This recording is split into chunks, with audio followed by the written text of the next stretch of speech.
memahami salat sebagai rukun Islam. Jadi salat ini adalah rukun Islam yang terpenting setelah iman. Bagaimana memahami lebih jauh? Mari kita lihat. Kita harus paham ada yang disebut kalau salat misalnya, ada yang disebut dengan syarat sahnya salat, ada yang disebut dengan rukun salat. Apa perbedaan antara syarat sahnya salat dengan rukun salat? Syarat sahnya salat itu adalah sesuatu yang harus dikerjakan sebelum kita salat. Misalnya ada wudhu, kemudian menghadap ke kiblat, tutup aurat, pakaian, tempat kita salat semua harus bersih. Inilah namanya syarat sahnya salat. Artinya sesuatu yang kita kerjakan sebelum kita salat. Tapi apa yang dimaksud dengan rukun salat?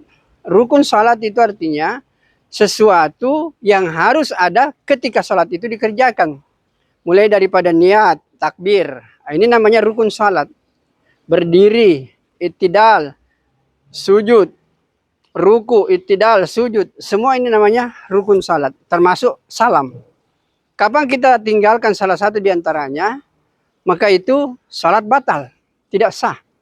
Nah, itu yang disebut dengan rukun. Jadi rukun itu, kalau rukunnya ini ketinggalan, maka batallah salat kita. Nah, bagaimana memahami salat sebagai rukun Islam? Memang kita sudah tahu bahwa orang, kalau dia sudah syahadat, asyhadu la ilaha illallah wa asyhadu anna muhammadar rasulullah, orang itu sebenarnya sudah masuk Islam.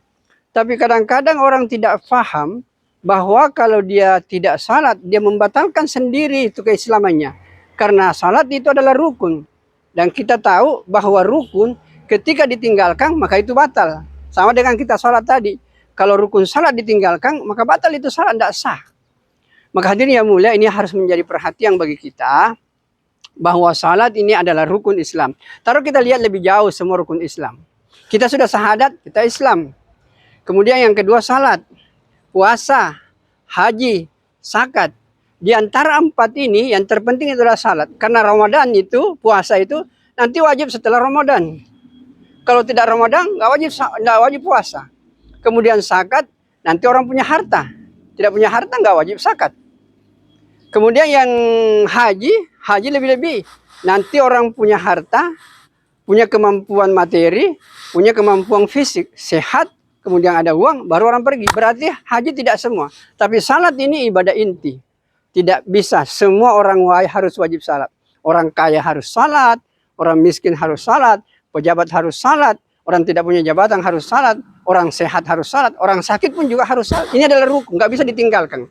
Kapan salat ditinggalkan, maka batallah keislaman kita itu. Ada pendapat ulama seperti itu. Tapi sekalipun demikian, banyak ulama berpendapat bahwa kalau dia tidak betul-betul masih meyakini salat itu adalah kewajiban, hanya karena kemalasan dia tidak kerjakan, maka tidak batal. Tapi dengan memahami yang disebut dengan rukun, mudah-mudahan menyadarkan kepada kita bahwa kalau salat ini kita tinggalkan, berarti kita sendiri yang membatalkan pengakuan kita terhadap Allah Subhanahu wa Ta'ala. Semoga penjelasan ini memberikan kepahaman kepada kita bagaimana caranya memahami salat sebagai rukun Islam. Sekian, assalamualaikum warahmatullahi wabarakatuh.